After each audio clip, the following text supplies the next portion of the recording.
It all began, like many arguments in a marriage, with a disagreement. It was mid-December, and Miranda and I were planning our Christmas break. She wanted to visit her parents in Hartwell, a charming little town where we'd spent the last 2 Christmases. I, however, was eager to spend the holiday with my family in New Haven. 2 years with your family. Don't you think it's only fair we spend this year with mine? I argued. Dylan, she said, crossing her arms and giving me that look she had perfected over the years.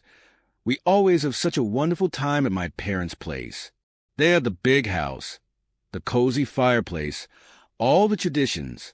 You know how much it means to them. And what about my parents? I replied, keeping my voice steady but firm. They've been asking when we'll come for Christmas. My mom's been dropping hints for months about how much she misses us.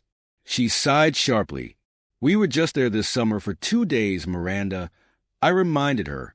2 days isn't Christmas, she responded. The conversation grew tense, with each of us standing firm in our position. Eventually, the decision was made. I would go to New Haven, and she would head to Hartwell. We kissed goodbye on December 22nd, though it lacked the usual warmth, and promised to call each other every day. The first few days apart were uneventful. My parents were thrilled to have me, and I felt satisfied in standing up for what I wanted. But something didn't feel right. Miranda's calls were short and infrequent, and when we did speak, she seemed distracted. How's everything going? I asked her one evening, trying to keep the conversation light. Fine, she replied with a forced laugh. Just busy with all the family stuff. You know how it is. You sure you're okay? You sound different. I'm fine, Dylan, she insisted, though her tone suggested otherwise. Just tired from all the running around. I let it go, not wanting to ruin the holidays, but her distant behavior lingered in my mind. Miranda returned home on December 28th, and I noticed a change in her right away. She looked tired. Physically, yes, but there was something deeper, something I couldn't quite pinpoint. She was quieter than usual, her movements stiff and mechanical. Gone was the excited recounting of holiday stories that normally followed her trips to Hartwell. How was Hartwell? I asked casually as we unpacked her suitcase together. It was fine, she said curtly, focusing on folding a sweater with unnecessary precision. Anything interesting happen? Nope, she replied, snapping the suitcase shut. The conversation ended there, but my unease grew. Miranda wasn't just quiet. She was distant. Over the next few days, her behavior became even stranger. She was constantly on her phone, her fingers typing messages quickly. If I entered the room, she would instantly lock the screen and slip the device into her pocket.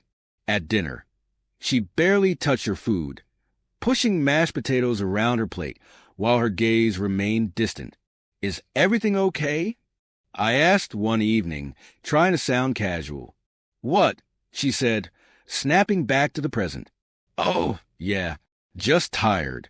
That's all. Her smile felt forced, and her words seemed rehearsed. Miranda, the woman who couldn't keep a secret if her life depended on it, had become a closed book. Finally, I reached my breaking point. One night, as we sat on the couch, the silence between us was unbearable. Miranda, I said, my voice steady but firm. What's going on? Nothing, she replied quickly, her tone just a bit too high. Come on, I pressed, leaning forward. You've been distant since you got back. If something's bothering you, just tell me. She sighed deeply, rubbing her temples as if the weight of the conversation was too much. It's just work stress, she muttered. The holidays were supposed to be relaxing, but now I'm back and it's overwhelming. Her explanation didn't sit right. Miranda thrived on her job and often came home excited to take on new challenges. This wasn't like her. Are you sure that's all it is? I asked gently. Her response was sharp. What else would it be? She caught herself quickly and softened her tone. I'm sorry, Dylan. I didn't mean to snap. I'm just tired. Though I wanted to believe her, The cracks in her story were too obvious to ignore. The distance between us seemed to grow wider each day. Then came the visit to the clinic.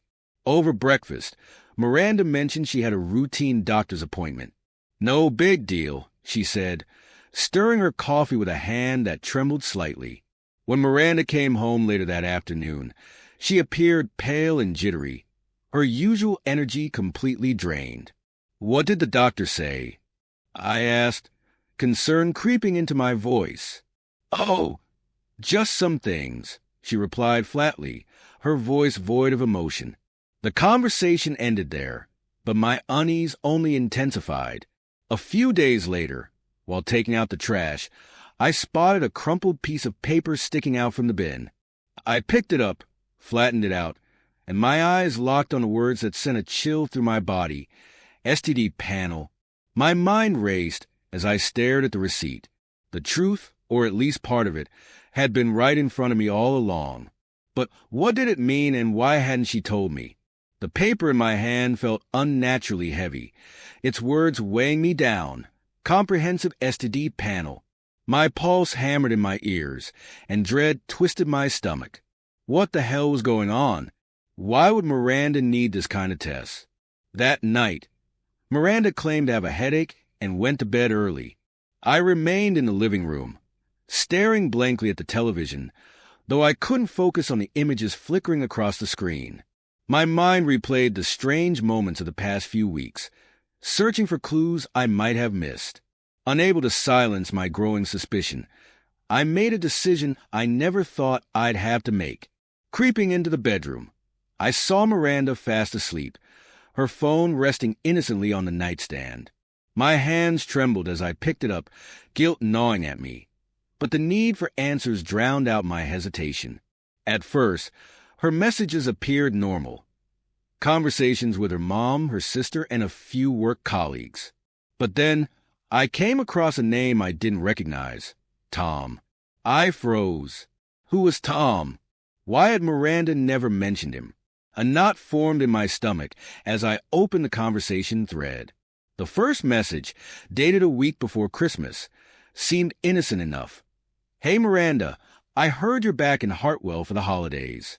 There's a party at my place on Christmas Eve if you want to stop by. It'd be great to catch up." Her reply came hours later. "Hey Tom, that sounds like fun. I might swing by if I can sneak away from the family." My chest tightened as I scrolled further, the messages becoming more personal, each one hitting me like a blow to the gut. December 26th. Tom, last night was amazing. I've missed you. How are you today? Miranda, I'm fine, Tom. Just feeling a little weird about everything. I need some time to process. Last night was amazing. I stared at the words, a lump rising in my throat. What had happened? Then I saw it, a photo. It wasn't explicit, but it was damning. Miranda and Tom were standing close together at a party. Her cheeks were flushed, her arm casually draped around his shoulders, and the way they looked at each other made my stomach churn. I scrolled through her contacts and social media, piecing it all together. Tom wasn't just some random guy from Hartwell. He was her ex-boyfriend, the man she had been with for years before me. The realization hit me like a freight train. Miranda had reconnected with her ex over Christmas, and from the messages I had seen, it wasn't just a friendly reunion. I placed her phone back on the nightstand and stumbled into the living room, my mind a storm of anger, confusion, and heartbreak.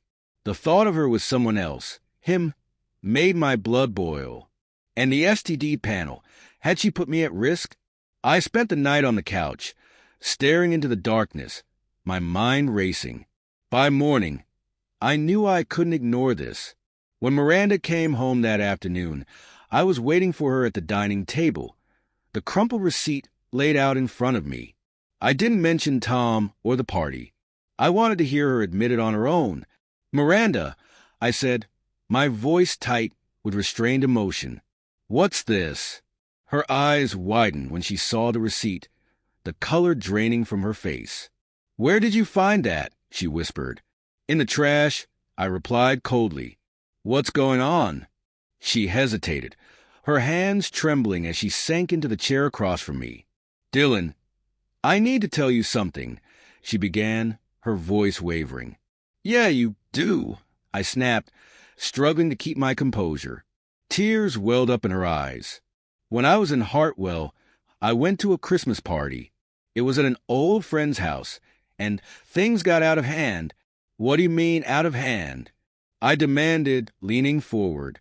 "I drank too much," she admitted, her voice barely audible. "I wasn't thinking clearly. I slept with someone." Her words hit me like a punch to the gut. The air in the room seemed to leave, and I whispered, "You cheated on me." She nodded, tears streaming down her face. "It was a mistake, Dylan. A stupid, horrible mistake. I didn't mean for it to happen." I stood abruptly, anger bubbling up inside me. "A mistake? A mistake is forgetting to pay a bill, Miranda. Sleeping with someone else isn't a mistake. It's betrayal." "Please," she begged, sobbing now. "It didn't mean anything. It was just one night." "Who was it? Do I know him?" She hesitated, then shook her head. "No, he was just some guy at the party." "Some guy?" I repeated, disbelief and fury intertwining. "You threw away 6 years of marriage for some guy."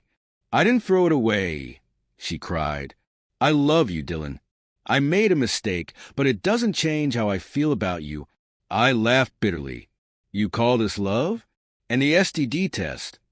Were you worried you'd given me something?" She shook her head frantically.